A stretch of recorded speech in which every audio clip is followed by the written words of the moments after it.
What is up? How's it going? Shit, where do I even start? We're in Soyuz, British Columbia. Back in Canada, where our money is money. And I'm not losing every time I convert. Anyway, it's hot as hell. And we got a little place to stay. Figured it'd be a good time to do some work on the car. We're literally right on the border of the States. Managed to find a spot. It's probably about plus 40. I'm used to saying minus 40, but it's about plus 40. And I have to do a bit of welding and shit. So I'm extremely sweaty. So the reason I'm doing all this is it's pushing a lot of oil out of the exhaust now.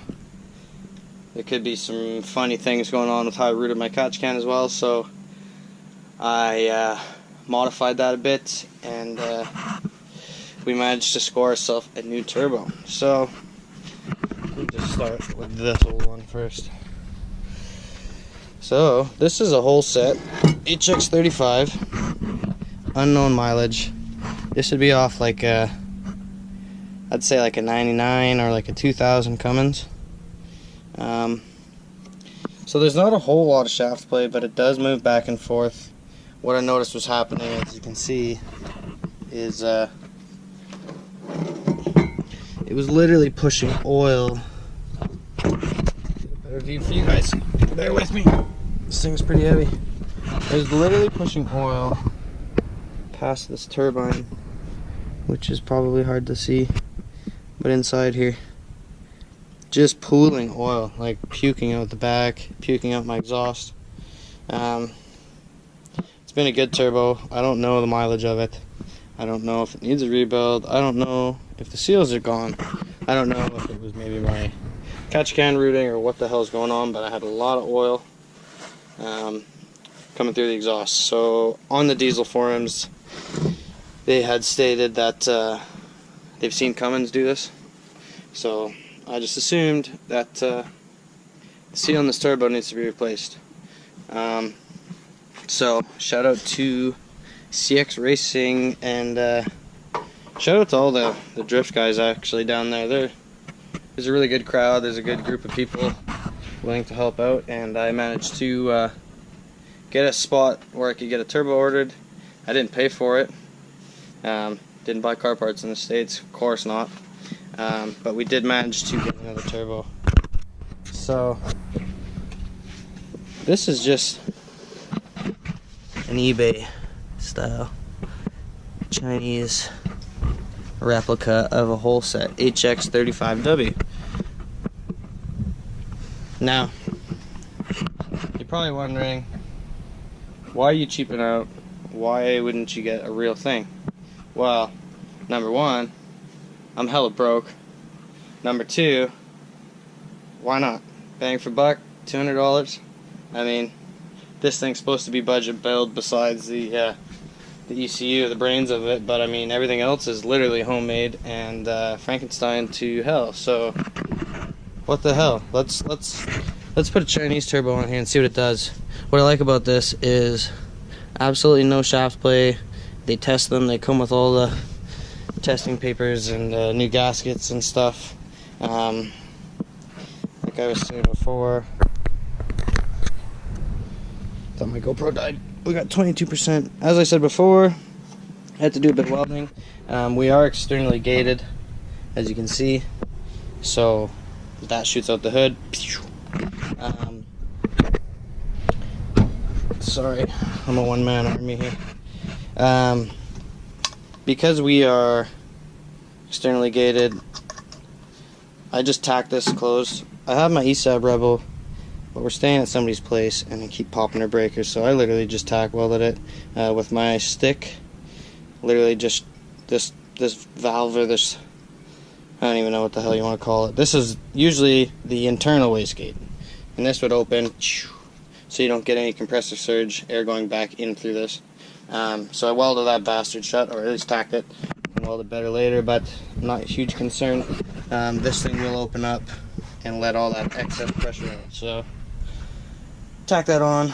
It's plus 40, stupidly hot. Got my rolling toolbox, my little setup here in my tent. If there wasn't shade, I don't even think I'd be doing this. But I'm gonna put this turbo on and maybe do a little time lapse of that. See ya.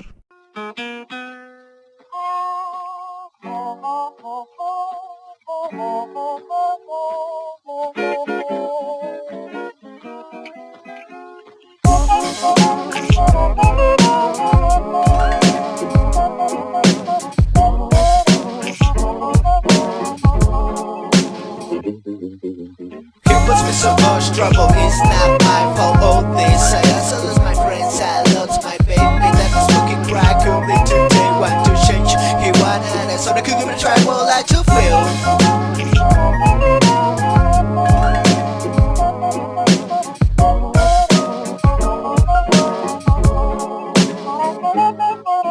I'd kill the grill, take your life in a second. The devil drinks coffee in my kitchen, I mentioned.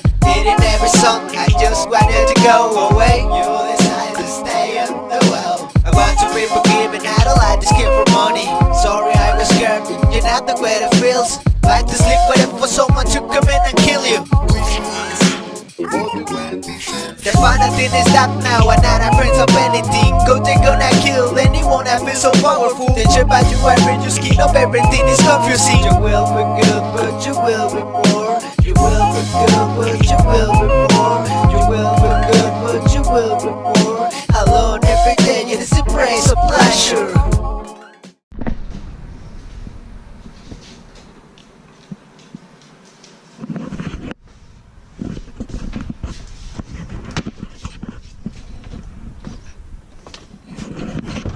What's up? How's it going? It's the next day, and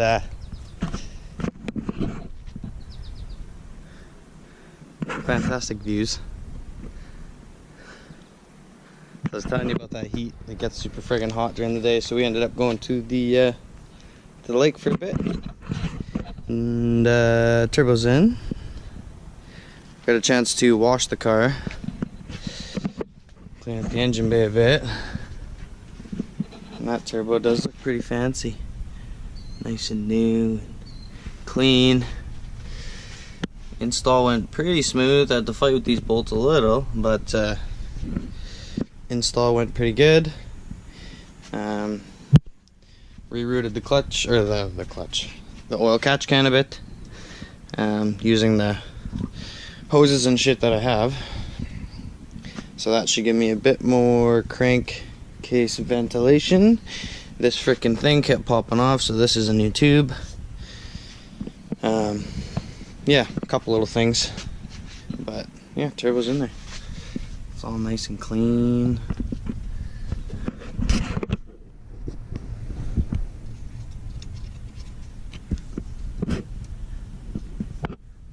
Chinese turbo that could. So I put it in, started up, everything's good, and then I went to go drive it, and my clutch pedal went right to the floor. Oh, I don't know if I told you guys, but there's the most disgusting bugs I've ever seen here. I'm talking beetles like this, and they hiss at you when you get close to them, and they frickin' fly. Clack, clack, clack, clack. Disgusting. Anyway, clutch went to the floor. Tried to bleed it. I'd get it to get hard, and then as soon as I'd hop in the car to drive it again, it'd go soft. Don't have my vacuum bleeder here, so I was doing it manually, which is a pain in the ass in this sand. There's no grass. And then I ran out of fluid, and I only got like half the reservoir, so I gotta get some more fluid and come up with some kind of bleeding mechanism. There's not a lot for parts stores around here. We're literally right on the border. But I mean, I got some shit here. I got a suction tube, or this sucks fluid out of reservoirs, so I might try to incorporate that somehow, just to suck the fluid out of the bleeder valve. There's got to be a shitload of air in there, because I can get pressure, and as soon as I start to drive it, it just goes soft. So something's going on there. Read online that these are kind of a bitch to bleed, as usual. Damn it. But yeah, I start up the car. Let me show you how this turbo looks. A bit of an exhaust leak, but not a huge concern for me. My biggest concern is that this turbo works, and this clutch is gonna work too. So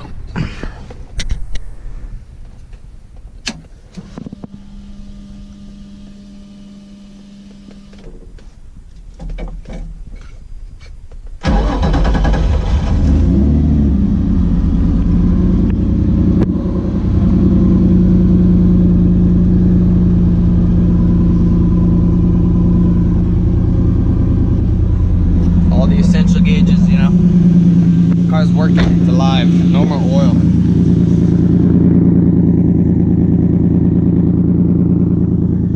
Clean exhaust, clean smelly exhaust.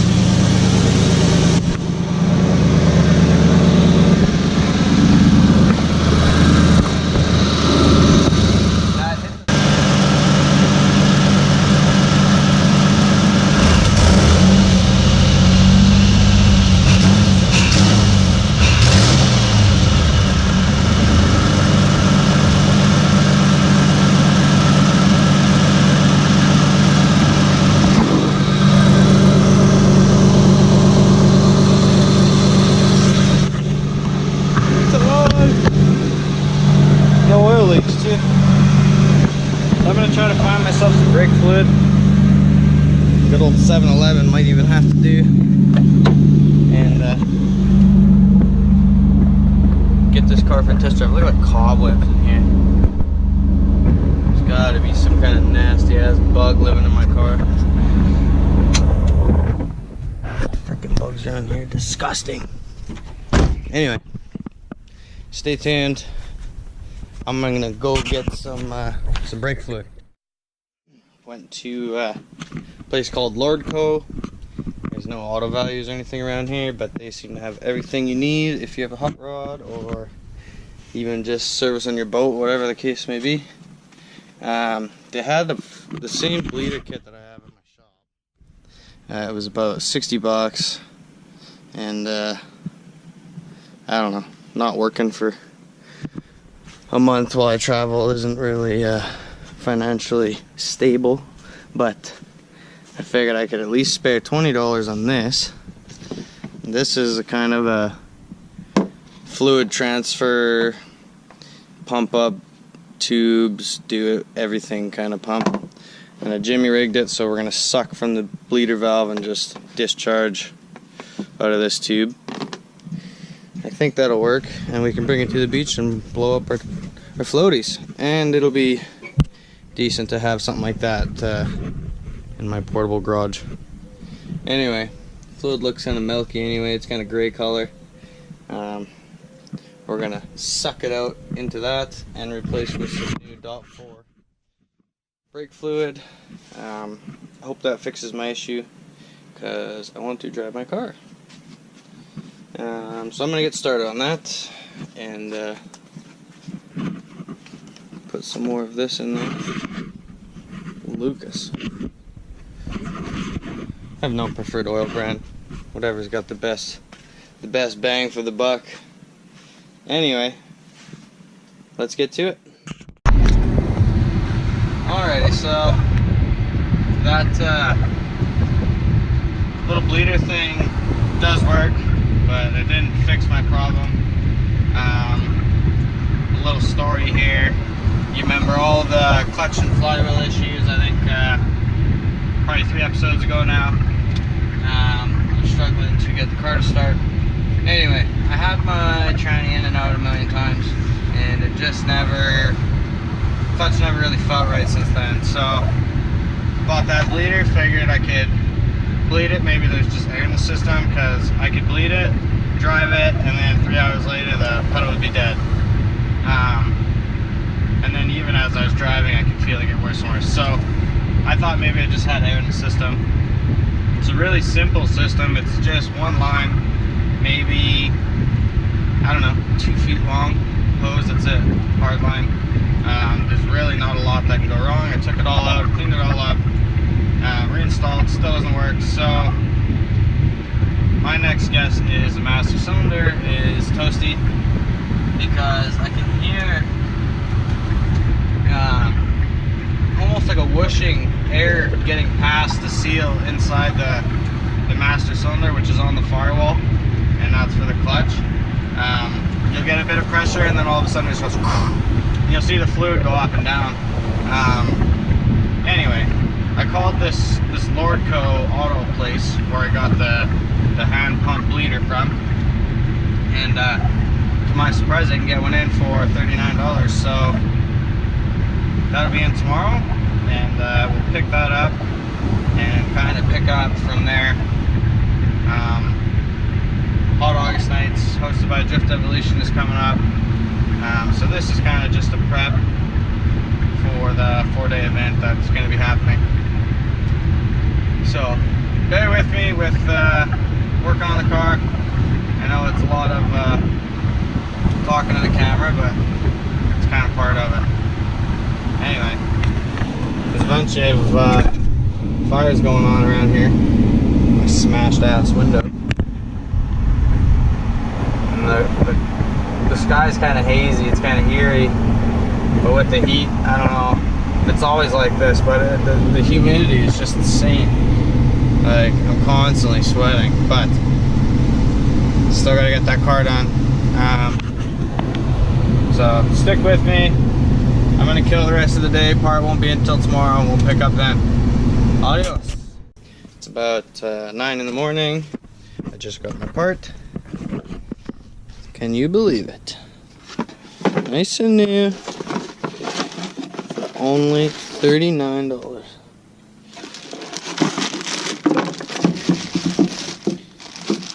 Now that's kind of exciting to me.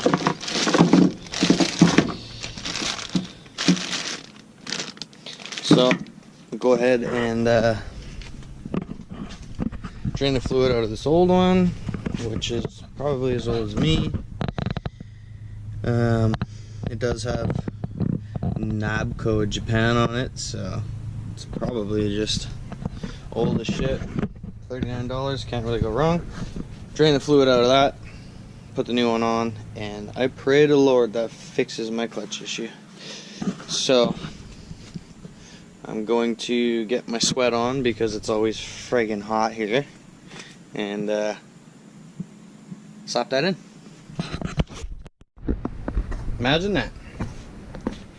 Put that new master cylinder in, and not only does it look nice, minus all the brake fluid that corroded my paint, god damn it, but it looks nice in the engine bay, and it works. And the stroke on the pedal is actually a little longer, and seems to be working safe. Bled it with some help. Use a master bleeder. Got the fluid to go through, pumped it a couple times, let any air out, which was none, and ready to rock. So, oh yeah, car's working, power steering's working, clutch is working.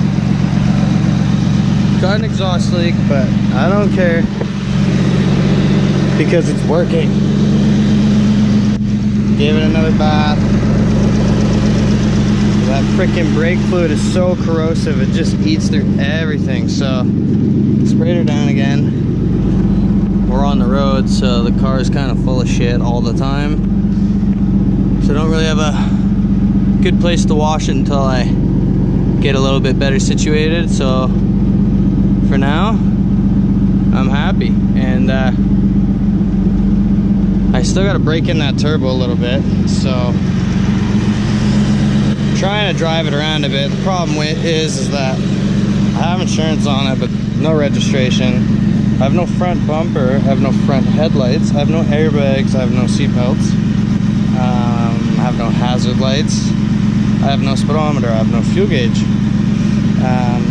So I don't know. In BC they're kind of funny with shit like that, but I managed to boot up and down. There's lots of wineries and vineyards and stuff like that around here that I was able to kind of rip around. Took it for like a 20-minute boot. Everything seemed to work good. It is loud. It is a nice area. People are probably wondering, what the hell is this guy doing? So just kind of letting it idle, keeping an eye on it. Don't have a fuel gauge, so might have to go throw some gas in the old girl. It's expensive in BC, so might try to wait until we go stateside again. And we're kind of stopped in Christina Lake. It's really close to the border. I put the turbo in a Soyuz.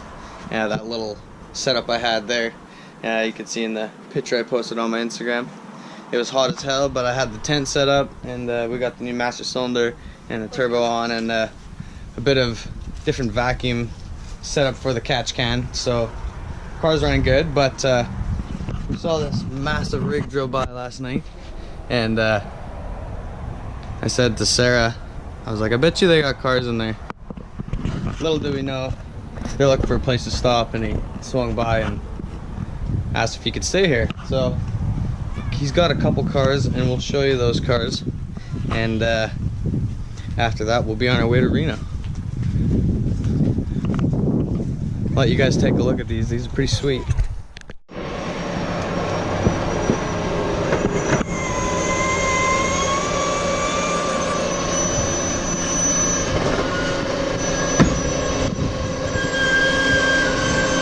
Some sweet ass cars stacked in a trailer.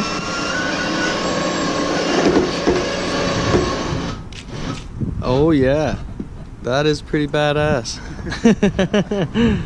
Hell yeah.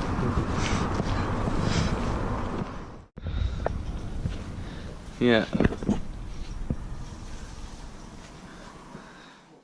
Yeah, this is a 446 back there. Nice. Yeah, 72 ounces. What's that about you?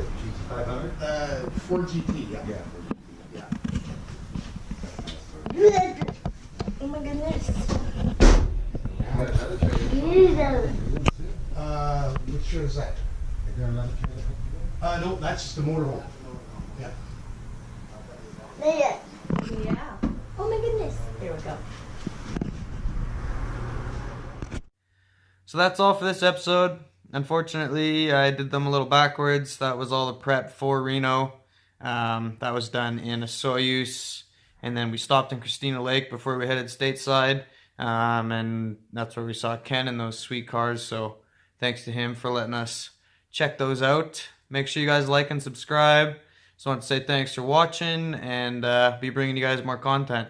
Next episode will be FD Seattle. We'll be able to see all the Warhouse Drift Team cars, some of the Tandem Mayhem. We'll see Ryan Turk's Ferrari swapped 86. Got lots of pictures and footage to go through with that, so stay tuned, and episode 3 will be coming shortly. See you guys.